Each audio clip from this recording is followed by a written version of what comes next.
listening to Real Men of the Hour.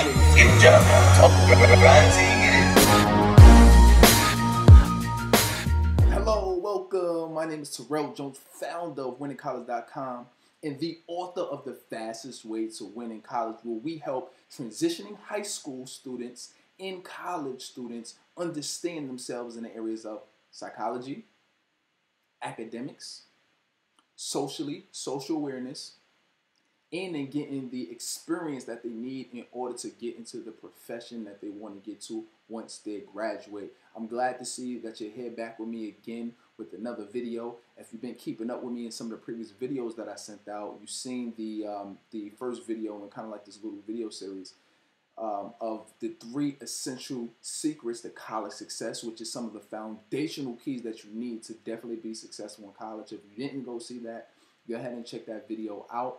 Basically, I spoke of having a why.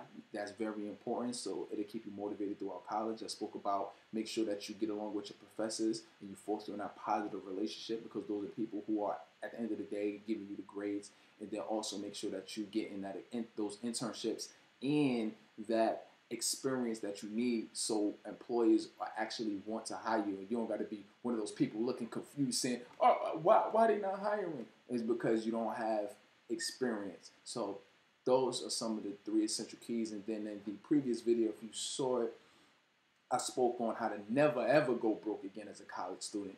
So that's something that you definitely want to make sure that you check out if you didn't see it. So I spoke on certain things, as if you have any natural talents and skills, you could definitely generate some income like that. If you don't, you can easily go on YouTube now and you can learn any kind of skills, everything from doing hair, braiding, crochet braiding, whatever, to doing shape ups and all types of things you can learn. You can learn how to generate some income. And then, of course, getting a traditional job is always there. Or you can sell things. We have Craigslist now. If you know how to bake, cook, there's plenty of ways that you can make money on campus. So you don't have to be in the category of broke college students that everybody talk about. All right. So, but in this video, I'm specifically talk to you about dealing with a psychotic roommate. I know a lot of people would consider their roommate psychotic. I mean, fortunately enough for me, when I first came to school, I came with somebody who came from the same high school as me. So it didn't go as bad because we was pretty cool. But as I had other roommates when I moved out, and I had other roommates and I moved into my own apartment, is definitely some issues there. So I can definitely know what you're going through if you're in that situation right now. So you might be going through certain things as, you know, a roommate who loves to blast the AC. You know, try to freeze you out the room. Or you might be the roommate who actually has a roommate who tries to blast up the heat and try to burn your face off. It feels like you're living in a volcano. So you might be going through situations like that and clashing heads. So, you know, I'm hoping I could serve you in this video. Or you might be going through a situation where you're trying to get everybody to pay rent. You having rent issues, or your roommate is just messy as hell when they got clothes all over your side of the room. Or it could be a ton of things that you're going with. Your roommate is loud. They like to blast the music, or all times of the day, all times of the night. Like to leave the TV on and too loud. So it's a ton of things you go through with a roommate. And I've been through them all, plus more. Trust me, I've moving off campus. And once you really start talking about money, things that get serious real quick. I'm trying to tell you, I've been in situations where there's been rent problems. Everybody got their own room, and I had to convince the landlord to have everybody pay separately per room instead of the whole place, because we couldn't get on the same page. To having to come up with having to come up with a dish schedule because nobody wanted to do their own dishes, or nobody wanted to clean. So there's a bunch of different things. So I mean, personally for me, some of the things that really helped me with some of these situations was, one, you just talking about the dishes, was getting your roommates together, or your roommate together in the same room with you, sitting down, right, and coming up with ways that you both can work together. First of all, find out their tendencies, what they like to do. Okay, they like to listen to music. Okay, all right, no problem. You like to eat multiple times a day. That's no problem. You know, all right. So what do you want to do? We could come up with some type of dish schedule or something, or you could do your dishes after you eat it. Or if it's just better and you really hate doing dishes, just get paper plates. That's no problem. So those were some of the things that I kind of did, you know, dealing with that. And then, like I said, kind of solved the rent problem where everybody just paying their rent separately. Or you might have, You'll be a situation. If you ever seen your shower curtain, and if you look on the shower curtain, you know how you got that mold on there? Who's going to clean that, right? And, you know, trying to be issues, trying to get people together, get the money together, kind of get new things. So those are kind of some of the quick ways that I've personally done to alleviate some of those situations. But, you know, the main thing is that you all come together and you make sure you kind of try to resolve that.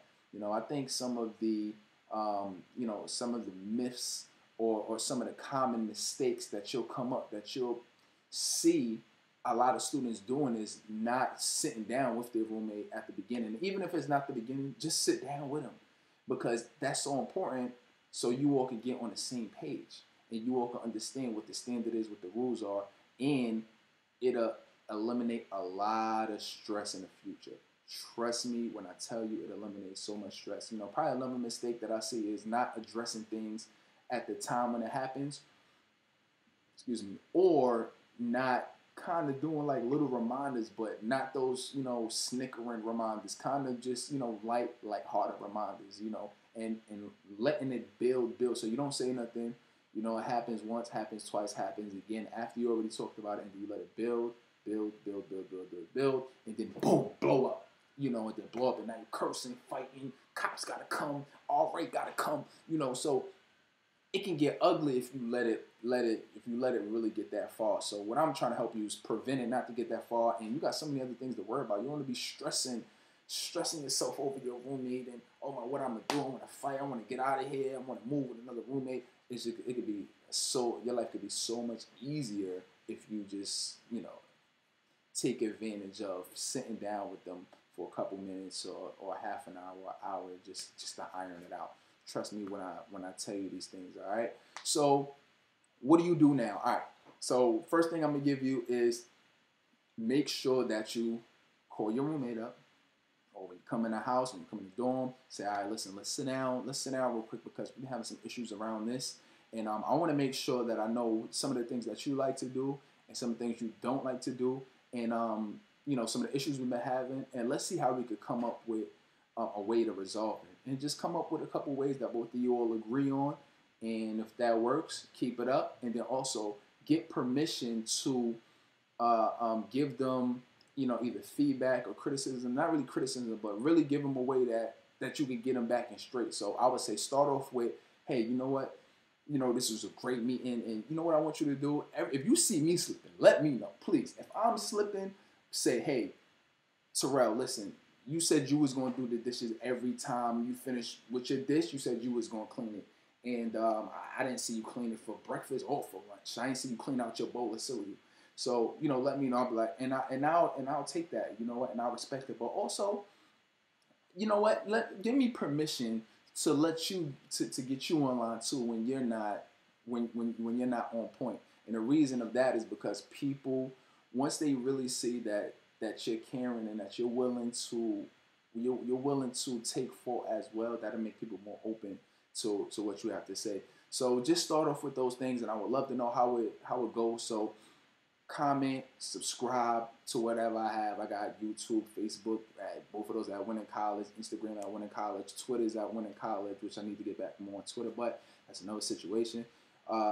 But just make sure that you're doing some of those things, all right? So that's all I have for you today. Go out, do these things, let me know how it goes, and if you really like some of the tips that I gave you today and some of the previous videos that I gave you, I want you to look out for another email that I'm going to send you in regards to my book, The Fastest Way to Win in College, where everything that I spoke about, we're going to take a deeper dive into all of these different concepts, and you're really going to be able to get the kind of details on certain things to exactly what to say or what to do or try to handle the situation. So it'll definitely help you out a whole lot. All right. So if you want to get through to your roommates, you know, you want to make sure that people see you in a way and respect you in a way where you don't have to, where it'll alleviate problems in the future. This is definitely a book that you're going to want to get. All right. But just look out for that. And make sure you comment, subscribe again. And until next time, take your college career seriously, but also enjoy the process. Until next time, take care.